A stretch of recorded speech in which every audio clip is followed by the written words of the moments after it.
Shit, you know what I'm saying? Like, it's some social shit for everyone, you know what I'm saying? Like, I made this be myself, so hit me. Woo! I mean, like, we can pull that clown shit away. There's some real shit for you. I'm spazzing right now, so listen, let's go. Yeah. It's in their bones, the thugs in harmony for the love of the money.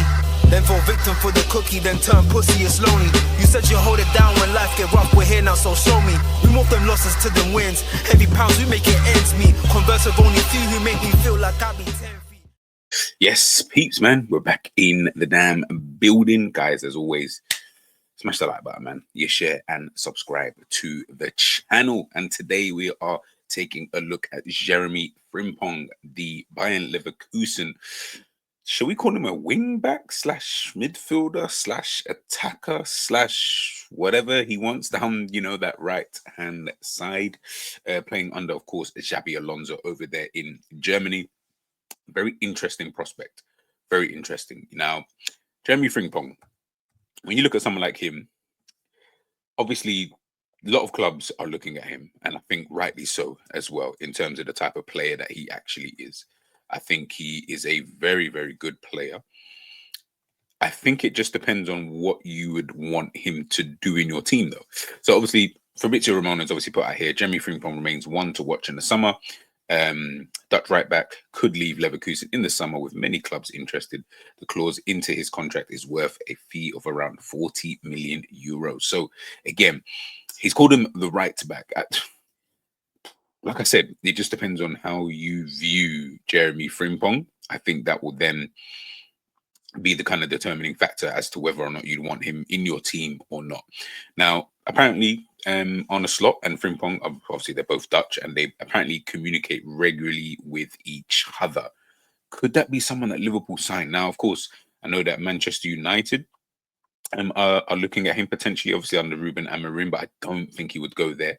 Real Madrid, Barcelona, Manchester City, these are just other clubs, you know, in and around Europe who have, of course, been interested in him. And as I say, there's a reason why. You know, he left, you know, Manchester City, played for Celtic as well.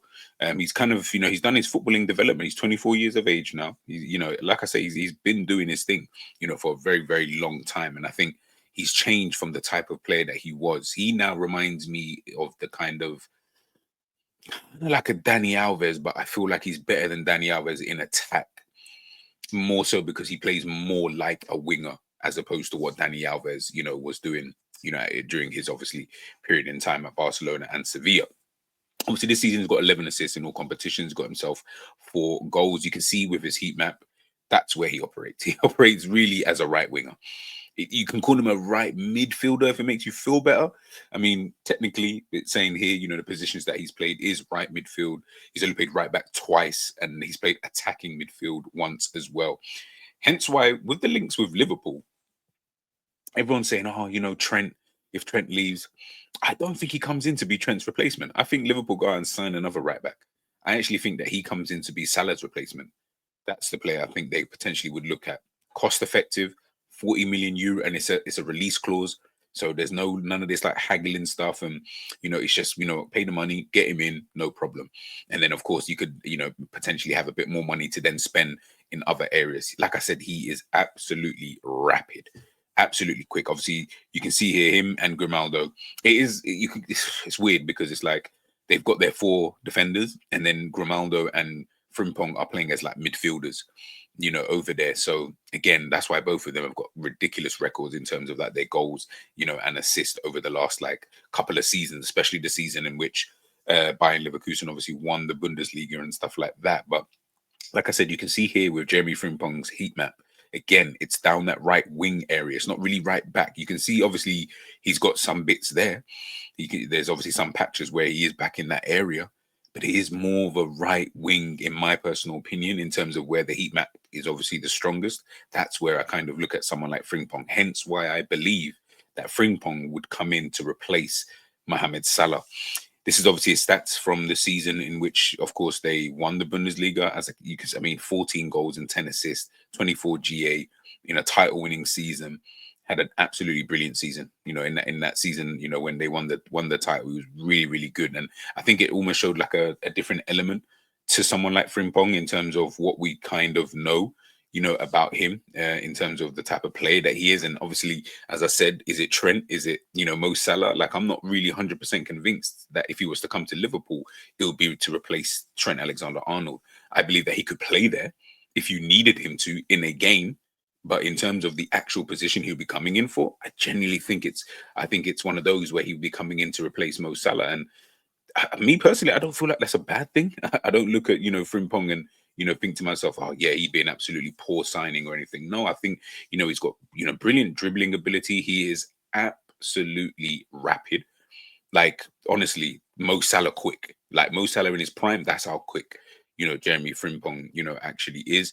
As I mentioned before, you know, dribbling ability, he can get in behind, he can cut inside as well. He seems like he's comfortable doing so. He's someone who does like to get, you know, quite a bit of crosses, you know, into the box. So again, this is where if Liverpool are looking to sign a player who can facilitate, you know, maybe a striker, you know, like an 𝐒𝐔𝐁𝐒 as an example, I think that that potentially could complement, you know, Liverpool's attack, you know, a little bit better, and potentially just provide that kind of level of balance that I feel that we're probably missing. But of course, there's probably other teams out there who are potentially looking at him. You know, I've seen him pop up on the left-hand side sometimes, which is so weird. But yeah, down that right-hand side, he's a typical right winger. He's right-footed, so he will be going on that outside. It's whether or not Arne Slot wants someone like that. He is comfortable coming on the inside, but he's right-footed, so he's going to want to go back on the outside and, you know, try and do his thing. So it's just really about whether or not that could potentially fit, you know, in at Liverpool or anywhere else, to be honest with you. Again, I'll be intrigued to see, you know, as to where he would potentially move to, you know, in terms of the other clubs who are, you know, interested. You know, Real Madrid, we know obviously Carvajal being injured. Do they then look for a right back just like this? Someone who on the defensive side, we're not necessarily looking at him for that. But if you've got centre backs and maybe a defensive midfielder who can obviously cover in, then, you know, absolutely no problem. Manchester City, again, Kyle Walker leaving, Rico Lewis, you know, still kind of, he's a good player, but, you know, it's just one of those ones in terms of maybe Frimpong is maybe further along, potentially. Again, I don't really know. I think Rico Lewis is someone who is quite disciplined, so maybe not. So yeah, I don't really know where he goes. Barcelona, maybe.